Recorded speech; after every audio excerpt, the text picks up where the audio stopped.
Assalamualaikum warahmatullahi wabarakatuh. Waalaikumsalam warahmatullahi wabarakatuh. Ya, selamat pagi. Pagi, Bu. Tetap semangat ya. Mengikuti Semangat. pembelajaran bahasa Indonesia pagi ini. Semangat. Ya, untuk memulai pembelajaran kita pada pagi hari ini, ada baiknya kita berdoa terlebih dahulu ya. Ahmad Faisal, silahkan pimpin doa nak terlebih dahulu. Untuk mengawali kegiatan belajar pada pagi hari ini, berdoa menurut kepercayaan masing-masing. Berdoa, mulai. Berdoa, selesai. Ya, terima kasih ya untuk Ahmad Faisal. Absen online-nya Ya, Bu. sudah ya, tadi sudah di-share di WA ya absen online-nya. Sudah pada absen ya? Sudah. Pada tidur ya? Baru muncul. Nanti munculnya di WA paling. Mengerjakan tugasnya ya. Ya, hari ini kita akan masuk pembelajaran mengenai teks anekdot ya. Masih tetap semangat ya, masih tetap jaga kesehatan walaupun masih masa pandemi ya. Ini Ibu share mengenai pembahasan pembelajaran yang akan kita bahas hari ini ya.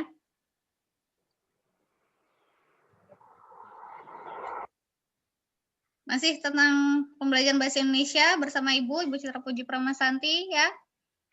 Lalu pertemuan kita adalah menganalisis struktur dan kebahasaan teks anekdot ya. Lalu tugas kalian adalah nanti menemukan struktur teks anekdot yang telah dibaca dengan tujuan pembelajaran di bawah ini ya, bisa dibaca. Lalu ini ada contoh dari teks anekdot ya. Apa sih teks anekdot itu, ada yang tahu tidak? Apa itu teks anekdot?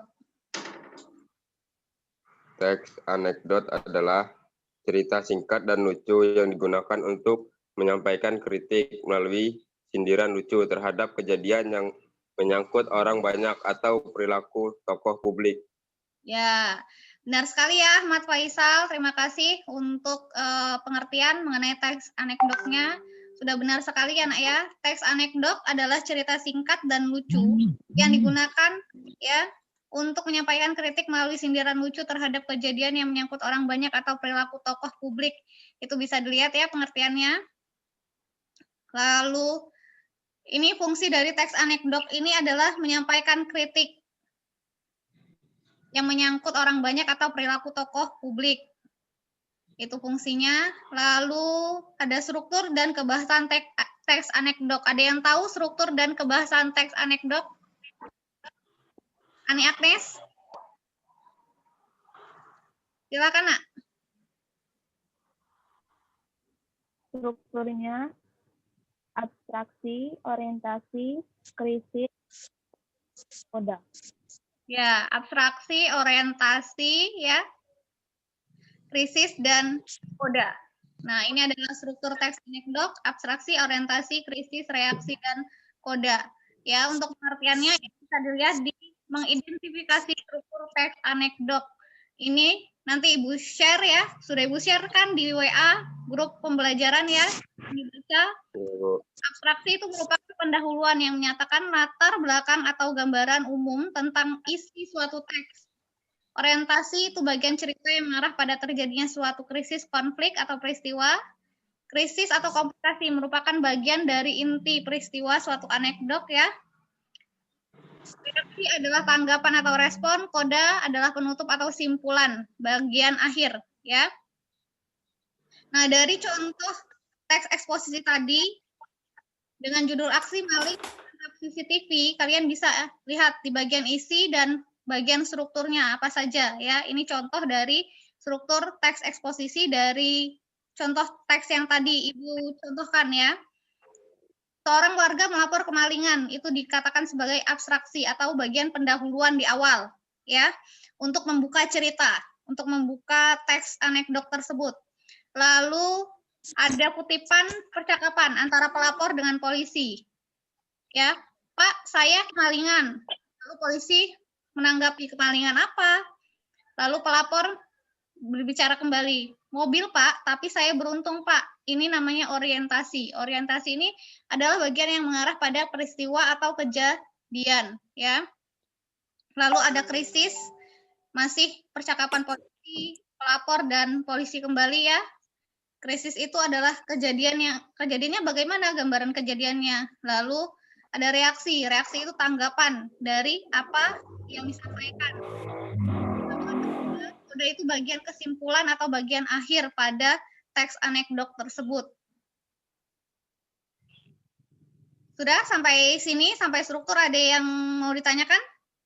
Jelas? Masih ada? Jelas. Lalu ada menganalisis struktur kebahasan teks anekdot ya. Itu ada apa saja? Bisa dibacakan, Marzeli?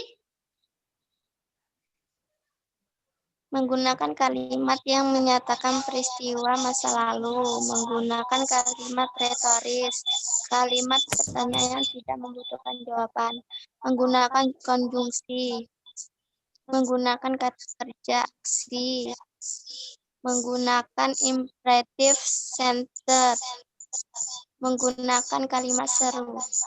Ya, ada menggunakan kalimat retoris atau kalimat tanya yang tidak membutuhkan jawaban, ya. Misalkan contohnya ada kejadian kebakaran. Nah, yang punya rumah itu bertanya, kenapa semua ini terjadi dengan saya? Nah, itu kan pertanyaan yang tidak membutuhkan jawaban ya. Kita tidak tahu kan kenapa itu semua terjadi ya. Itu namanya kalimat tanya retoris. Kalimat tanya yang tidak membutuhkan jawaban. Lalu ada konjungsi atau kata hubung. Ya, seperti kemudian dan lalu itu adalah konjungsi atau kata hubung waktu ya. Lalu kata kerja. Kata kerja menulis, mencangkul, berjalan, berlari itu kata kerja ya. Lalu ada kalimat perintah. Pergi kamu, ya, itu kalimat perintah. Menggunakan kalimat seru. Ya. Lalu rujukannya ya, daftar pustakanya diambil dari sini ya. Kalau kalian mau mendalami teks eksposisi itu apa saja ya nak ya, bisa baca buku ini. Ini rujukan belajar teks eksposisi. Sampai sini ada yang mau ditanyakan atau belum jelas silahkan sebelum Ibu masuk ke tugas yang harus kalian kerjakan.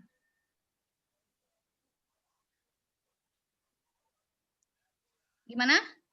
Jelas ya? Tadi Faisal sudah mengatakan, sudah menyampaikan apa itu pengertian dari teks eksposisi ya. Rio Avero, Silvi, M. Gibran, mana videonya? Apalagi tidur? Ayo bangun, sudah siang. Ya. Lalu Ani Agnes sudah menyampaikan mengenai struktur teks anekdot ya, sudah bagus sekali ya pemahaman kalian mengenai teks eksposisi. Ibu rasa semuanya sudah paham ya nak ya?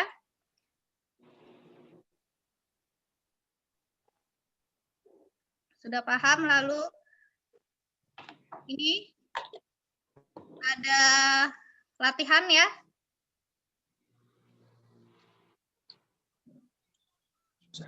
Nanti Ibu share di grup WA ya latihannya.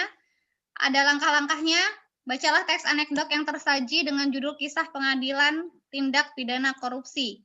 Kemudian analisis dan telaah struktur teks anekdotnya ya, tuliskan jawaban kalian di kolom atau tabel yang sudah ada, yang sudah tersedia. Ya, di sini ya. Ada bagian isi dan strukturnya.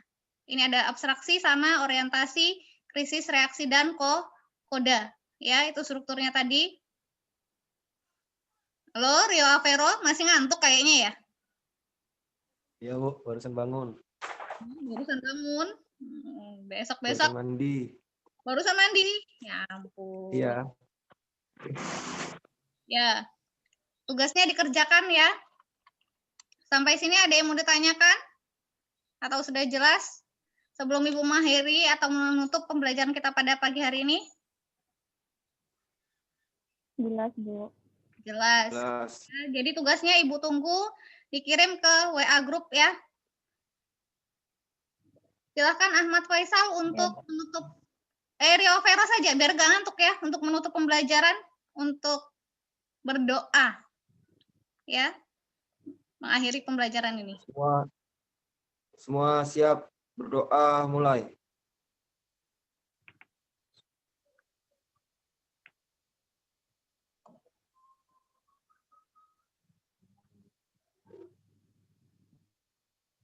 Berdoa selesai, beri salam.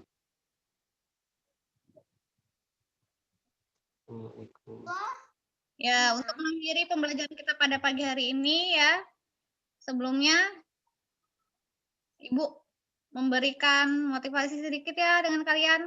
Walaupun masa pandemi, jangan malas-malasan karena tanggal 23 sampai 27 kita akan semester ya, semester ganjil. Jadi silahkan belajar. Ya, jangan malas-malasan, bangunnya jangan kesiangan ya. Jadi pembelajaran pada pagi hari ini, wabillahi taufiq wal hidayah. Wassalamualaikum warahmatullahi wabarakatuh. Waalaikumsalam warahmatullahi wabarakatuh.